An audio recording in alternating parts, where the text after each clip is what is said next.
Bienvenidos al programa Contrapunto Liberal del Instituto Ecuatoriano de Economía Política, IEP.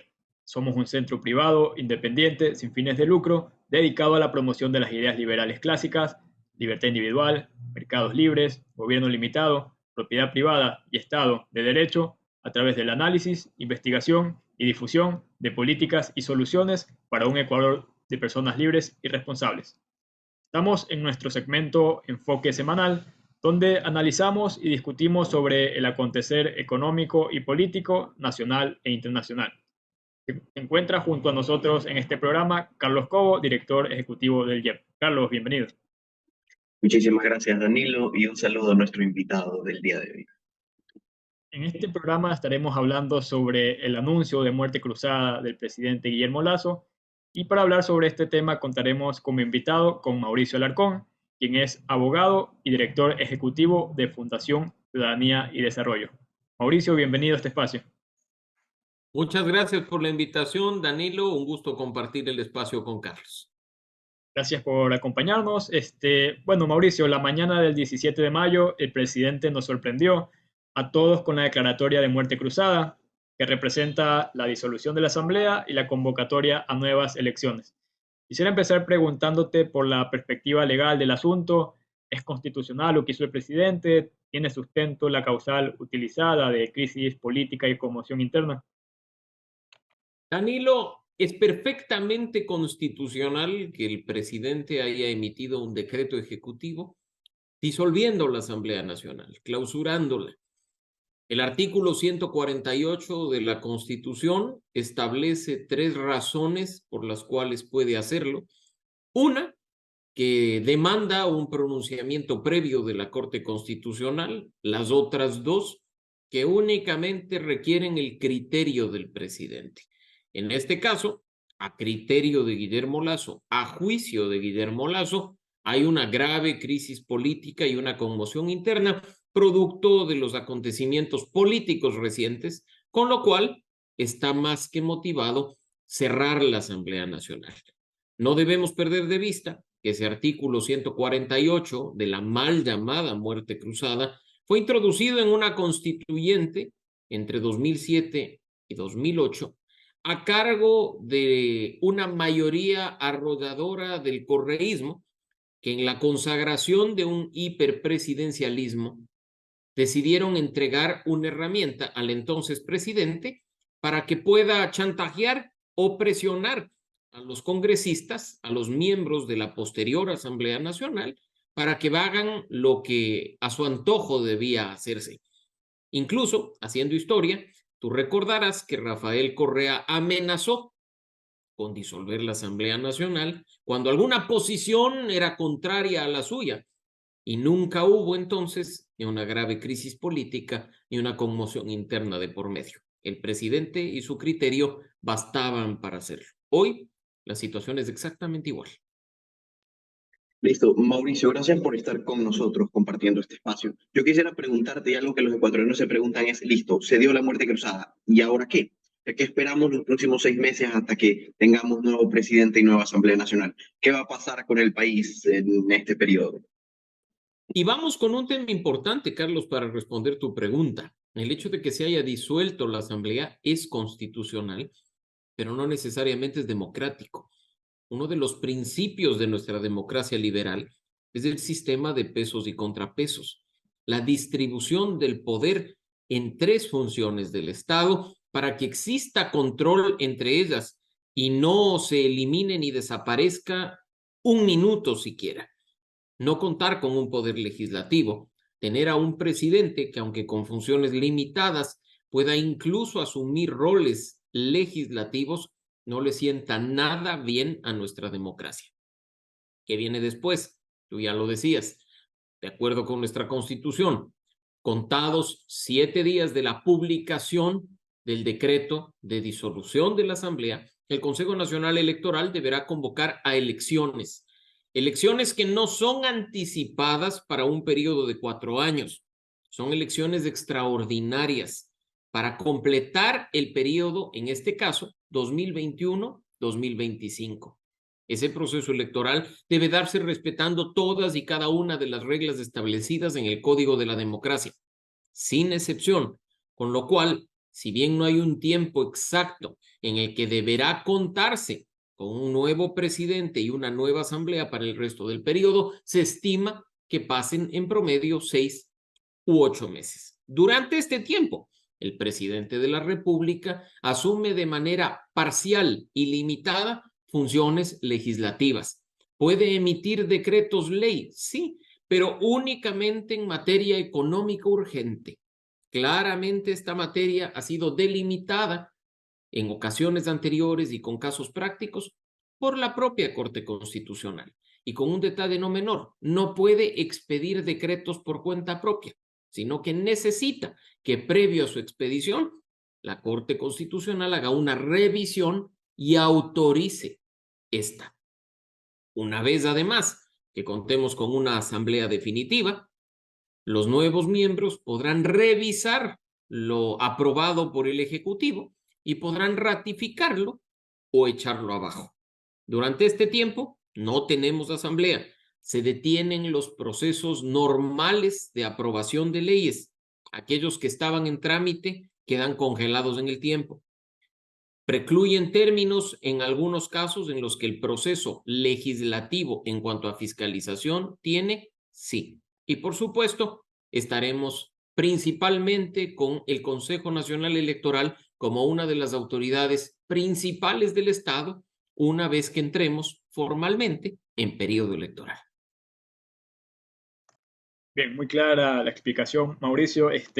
Según también lo que nos comentaste antes sobre la constitucionalidad del decreto y además sobre cuáles causales, existiendo solo uno, en el cual se requiere el dictamen favorable de la Corte Constitucional, esto significaría que aquellas demandas de inconstitucionalidad que ya se han presentado no tendrían cabida, es decir, la Corte no debería bajarse el decreto. ¿Es así? Cualquier persona que se sienta afectada por la expedición de un decreto ejecutivo puede presentar una acción de inconstitucionalidad al respecto ante la Corte Constitucional. Puede hacerlo Carlos, puede hacerlo Danilo, puede hacerlo Mauricio y cualquiera de los 18 millones y tantos ecuatorianos que somos. De ahí a que la Corte nos dé la razón, hay una gran distancia. De ahí a que la Corte se pronuncie en cuestión de horas en un trámite que habitualmente demora meses, también hay una gran distancia. En este caso incluso hay que tener en cuenta que un artículo en específico de la ley rectora en la materia, la Ley Orgánica de Garantías Jurisdiccionales y Control Constitucional, aunque de contenido muy difuso, limita la actuación de la Corte Constitucional respecto de la revisión del decreto de disolución de la Asamblea Nacional. Habrá que ver, una vez que ya se han presentado algunas acciones, cómo actúa la Corte. Esperemos que sea, por supuesto, en el marco de la Constitución, su ley y respetando el Estado de Derecho. Listo, Mauricio, yo no soy abogado, yo no sé de leyes, pero te soy muy sincero, no me sorprendería que la Corte Constitucional en algún momento dijera o encontrara la forma de bajarse el decreto. Es decir, en este país se ve cada cosa, que no me sorprendería que eso pueda suceder. Y lo creo porque lo mismo se pensaba, o muchos constitucionalistas incluso decían que el juicio político cuando entró en la Corte Constitucional no era viable, eso no iba a pasar y ya vemos lo que sucede. Y creo que no es la primera vez que esto pasa, ¿ya? Pero mi pregunta, solo quería, ya más bien a manera de comentario, si tú quieres responder un poco sobre la Corte, pero yo te preguntaría es más bien, y ahora en términos políticos, ¿cómo ves tú la situación política? Porque vemos un presidente que no tiene popularidad, no sabemos qué va a pasar ahora en estos 6 meses, es decir, si habrá marchas en contra, marchas a favor, no lo sabemos. De hecho, una situación pues muy difusa, ¿no?, en el futuro. Entonces, ¿cómo ves tú la situación política del país? Partidos políticos reagrupándose, algunos que tienen oportunidad, otros que no tienen oportunidad. Quería preguntarte más bien por ese aspecto político en estos próximos 6 meses y próximas elecciones.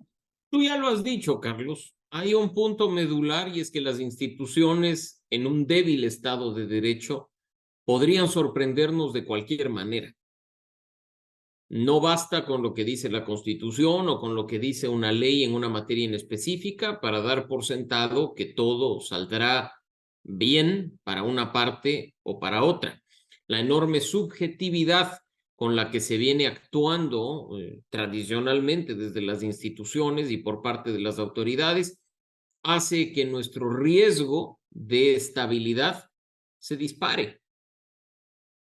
Una vez dicho esto, para atender tu pregunta puntual, el panorama político es complejo. Hay que reconocer que en buena medida varios actores, tanto políticos como sociales, han decidido, y graciosamente el término es aceptar lo dispuesto por el presidente. No hablamos de acatar la Constitución, no hablamos de respetar la norma vigente, hablamos de aceptar lo que el presidente decidió, nuevamente cayendo en una enorme subjetividad. Sin embargo, sabemos que estamos yendo, como ya lo mencionamos, a elecciones extraordinarias dentro de pocos meses. Y ahí más bien cabe preguntarnos quiénes están en condiciones de asumir el reto.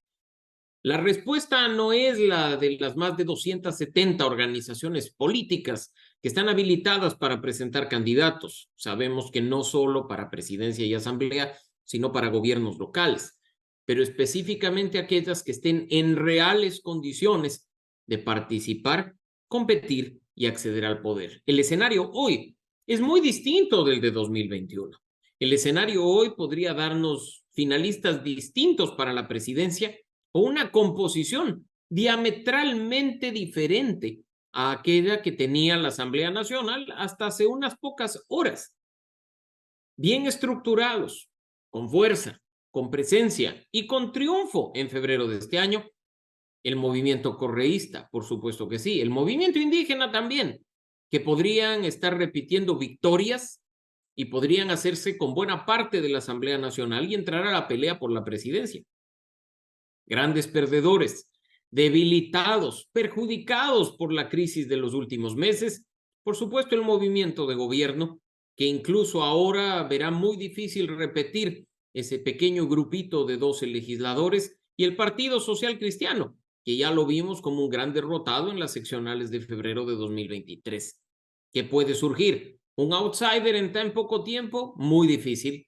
Habrá que esperar y ver si aquellos que ya se presentaron en los últimos procesos electorales o aquellos que han aprovechado esta crisis para pescar a río revuelto y posicionarse, optan por el cargo y obtienen algún resultado favorable. Quienes tenemos la última palabra, cabe mencionarlo, somos nosotros, eligiendo bien, para que no volvamos a equivocarnos y entregarle un mandato específico y un pedazo de poder a personas que en lugar de representarnos, simplemente se representan a sí mismos.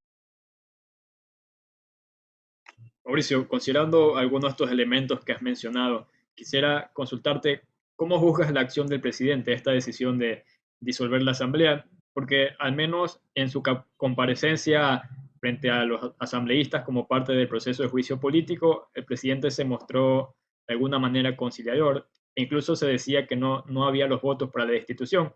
Sin embargo, nos sorprendió la mañana del 17 de mayo con esta decisión. Entonces, considerando la situación política, algunos de estos elementos que ya has mencionado, cómo se había configurado también la elección de nuevas autoridades en la Asamblea, ¿cómo juzgas esta decisión del presidente? Es una decisión personalísima, subjetivísima y política, que es precisamente lo que busca el artículo 148 de la Constitución. Probablemente el presidente se vio arrinconado, probablemente tiene información que nosotros no conocemos. No me referiré a aquel fantasma que el presidente sigue utilizando en sus entrevistas, como lo ha hecho hace pocas horas en la CNN, sino que habrá información, habrá motivación que le llevó a tomar una decisión de este tipo. Lo cierto es que hoy estamos sin órgano legislativo, estamos a puertas de que se convoque a un proceso electoral y se ha anticipado la posibilidad de que otros grupos políticos no vinculados al oficialismo o al partido gobernante se tomen el poder por la vía democrática, por la vía de las urnas. Todo esto, además, decidido sin tener en cuenta lo que la gente piensa o lo que la gente quiere, que hoy probablemente aplaude el que ya no haya asamblea, porque el discurso recurrente en los últimos días era el que se vayan todos, pero que no asimila lo que podrían ser las consecuencias de una decisión tan fuerte como esta. Mauricio, tal vez una parte un poco más filosófica, si lo quieres ver así. ¿Cómo mejoramos? Porque tú has hablado del tema de las instituciones, y seamos realistas, los políticos, por lo menos la Asamblea Nacional, en gran parte del juicio político, no logramos probar nada. Intentando ser lo más objetivo posible, no se probó absolutamente nada del juicio político, no estaban actuando en beneficio de los ecuatorianos, en beneficio de partidos políticos, en beneficio de sus intereses personales, y esa es una realidad, pero también es una realidad que el resto de instituciones del Estado también lo hacen.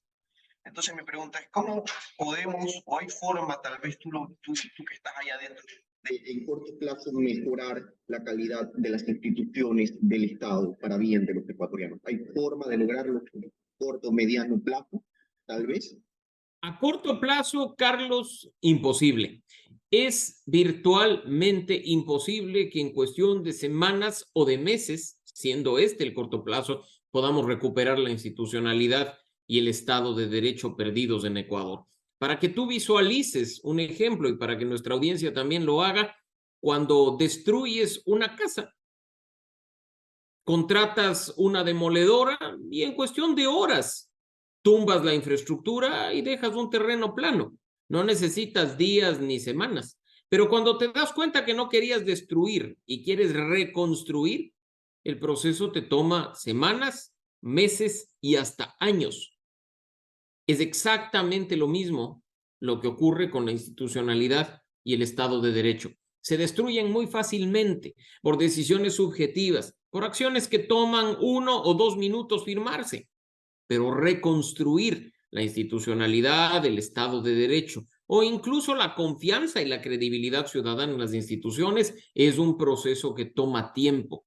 En este caso, cabe mencionar que también espero yo más de la ciudadanía que de los políticos, porque en nuestras manos está empezar a exigir el respeto a la Constitución y la ley. En nuestras manos está empezar a exigir rendición de cuentas, hacer entender a quienes son representantes nuestros, a quienes son mandatarios nuestros, que están cumpliendo un mandato, que somos nosotros quienes les hemos entregado el poder, y no es un poder ilimitado, es un poder que debe respetar nuestra libertad individual, nuestros derechos fundamentales, que no está ahí para ser usado y abusado a conveniencia, que está ahí para ser respetado dentro de un marco constitucional y un marco legal.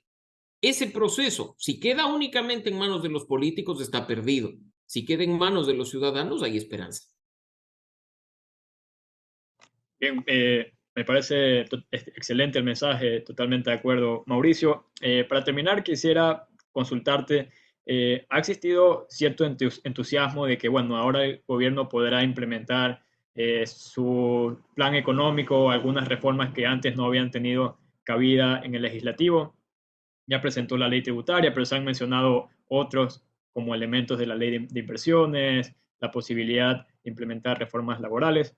Ahora quisiera consultarte, ¿consideras que es adecuado implementar grandes reformas que antes no tuvieron ese apoyo en el legislativo, considerando primero que, bueno, tendrán una vigencia en primera instancia de 6 meses y además que, bueno, estamos en un periodo de inestabilidad donde incluso ya se ha advertido la posibilidad de que ciertos grupos sociales se manifiesten? Entonces, ¿qué opinas sobre esto? Danilo, yo prefiero mantener la esperanza de que esto es una oportunidad de enderezar el rumbo, de tomar decisiones trascendentes para la vida del país y para la vida de los ecuatorianos. Decisiones tan importantes que ha dicho el Ejecutivo no las ha podido concretar por culpa de la Asamblea, que sean populares, que sean comprendidas por la ciudadanía, cuyos beneficios sean vistos de manera casi inmediata o en el corto plazo, de tal forma que el costo político de revertirlas por parte de la Asamblea Nacional sea muy alto. ¿Habrá la voluntad política para hacerlo? Personalmente creo que no, que si no ha habido voluntad política para hacer cambios y transformaciones que podían hacerse sin la Asamblea mediante decreto ejecutivo durante 2 años, muy difícilmente se lo va a hacer en los pocos meses que tiene, en este caso, Guillermo Lasso, para actuar sin necesidad del contrapeso legislativo. Veamos qué pasa. Probablemente nos equivoquemos, como equivocados estuvimos muchos pensando que la muerte cruzada, mal llamada, nunca llegaría. Llegó, está aquí y ahora tenemos que ver qué pasa, vigilar las actuaciones del poder y esperar que todo se haga en un marco elemental de respeto a la normativa vigente. Bien, te quiero agradecer, Mauricio, por habernos acompañado y esclarecido el panorama sobre esta situación política que vive el país. En nombre del IEP, gracias por acompañarnos. Gracias, Danilo, gracias, Carlos, y siempre un gusto hacer equipo con el IEP para analizar la coyuntura y entregar en forma fácil y sencilla lo que la ciudadanía quiere aprender de lo que ocurre en nuestro país. De nuevo, muchas gracias. También gracias a todas las personas que nos ven semana a semana. Les recordamos que nos pueden seguir en nuestras redes sociales IEEP Ecuador. Nos vemos en un próximo programa de Contrapunto Liberal.